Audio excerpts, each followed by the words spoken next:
Nous allons prendre à présent un autre cas. Le cas E.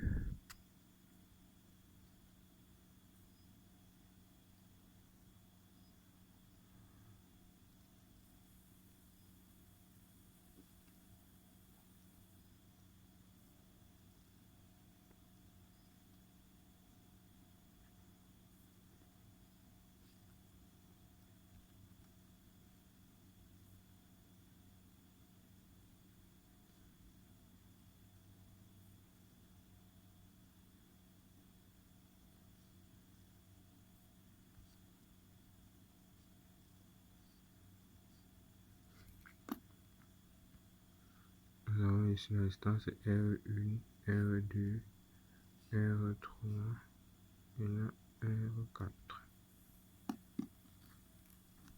Nous allons commencer toujours par le modèle équivalent de devenant.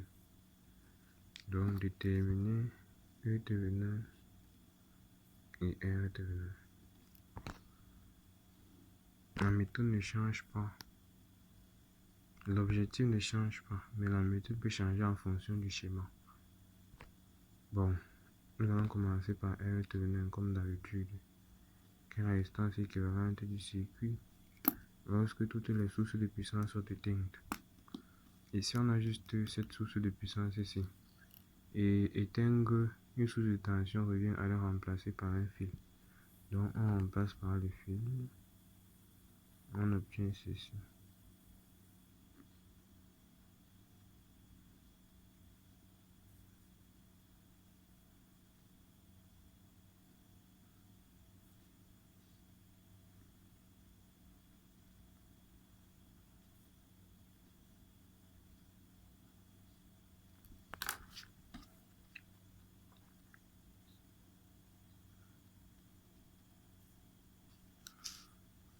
Bon, si nous injectons un courant là, il viendra se diviser ici en I1, en I2. Le courant I2 va parcourir ce chemin ici, arriver ici. Donc, le courant qui passe entre R1 et R2, c'est I2. Donc, R1 et R2 sont en série. Ce schéma-ci, on peut prendre une première résistance équivalente 1, égale à R1 plus R2. Puisque les deux sont en série. Donc, le schéma devient ceci.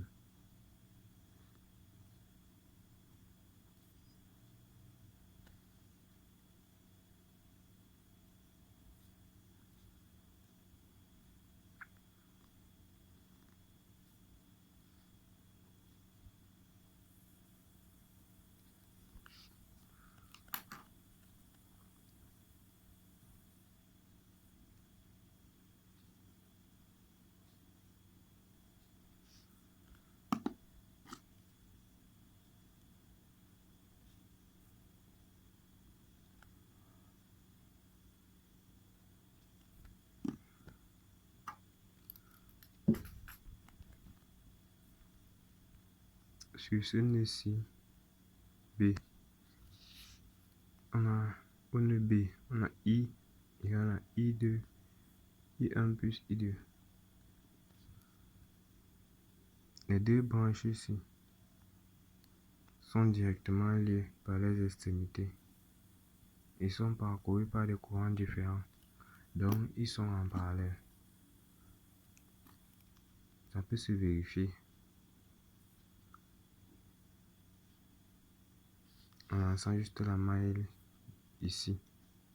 Dans ce sens positif, on a V1 moins V2 égale à 0, ce qui implique qu'on aura V1 égale à V2. Alors, si la tension est égale à celle-ci, alors les deux branches ici sont en parallèle. Et si les deux branches sont en parallèle, on peut calculer la résistance équivalente 2, qui sera la résistance équivalente 1 en parallèle à la résistance R3. De R équivalente 2 est égal à R équivalente 1 fois R3 divisé par R1 plus R2 plus R3. C'est ça que ça donne.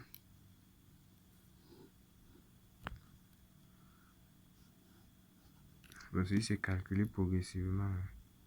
Avec ça, on réduit considérablement le circuit et on obtient ceci. On a résistance R4, on a R équivalent 2 et enfin A et B. R équivalent doit être égal à quoi? Nous venons ici. Si on garde le sens de courant I et lui I2, ce courant va circuler comme ceci et ressortir vers la borne B. Donc les deux résistances se sont parcourues par le même courant. Par conséquent, ils sont en série. Et la résistance équivalente égale à la résistance équivalente 2 plus R4. Donc R éternel est juste égal à R1 plus R2 multiplié par R3 divisé par R1 plus R2 plus R3 plus R4. Donc voilà R devenu. Nous allons nous attaquer à E devenu qui égale la tension U A B.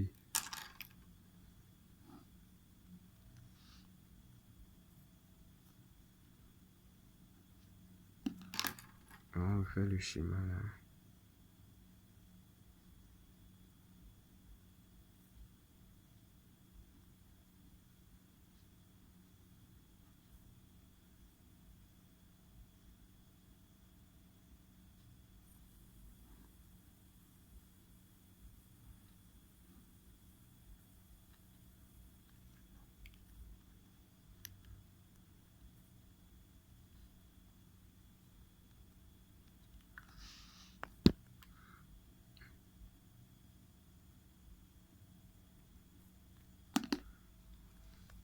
Bon, déjà, on peut regrouper les deux résistances ici. Parce qu'ils sont en série. Donc, le schéma peut redevenir simple comme ceci. Avec une seule résistance là.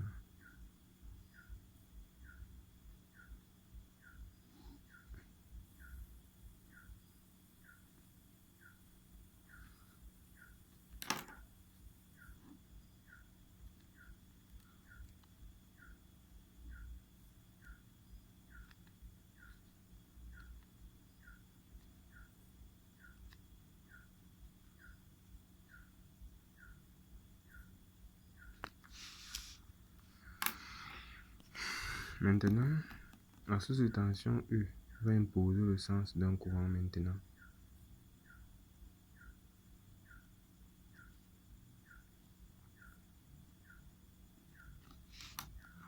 Qu'il impose son sens, il vient sur ce nœud, il se divise en I3 et I4. Donc on a I, la loi des nœuds, égale à I3 plus I4. Or, le circuit est ouvert, donc I4 égale à 0. On a I égale à I3.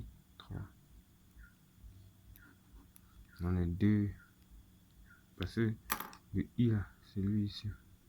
Dans la résistance ici et celles-ci sont en série. Parce que le courant I c'est le même que I3.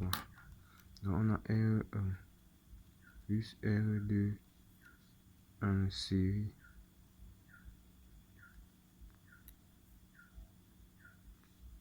avec R3. Dans ce cas de figure, le schéma devient ceci.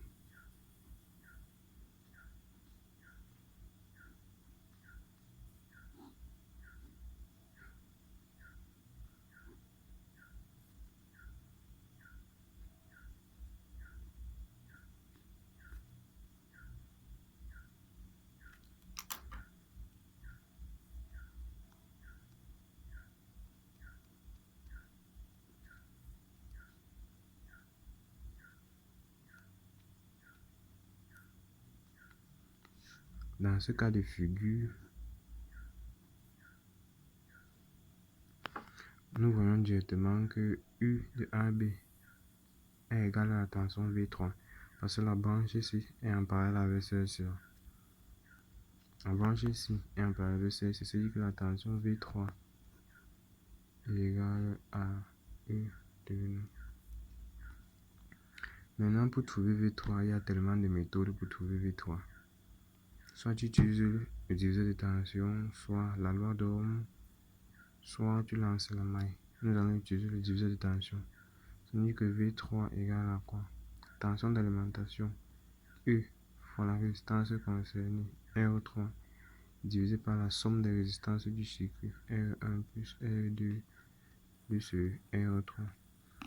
Que vous appliquez le diviseur de tension, la loi des mailles ou la loi d'Ohm, vous allez trouver la même chose. Et ceci ne s'applique que lorsque les résistances sont en série. C'est pourquoi c'est primordial de préciser ceci. Que les résistances sont en série. Parce que si les résistances sont en parallèle, on ne peut plus appliquer le diviseur de tension. Donc ça nous laisse savoir que E devenant c'est égal à U fois R3 divisé par R1 plus R2 plus R3.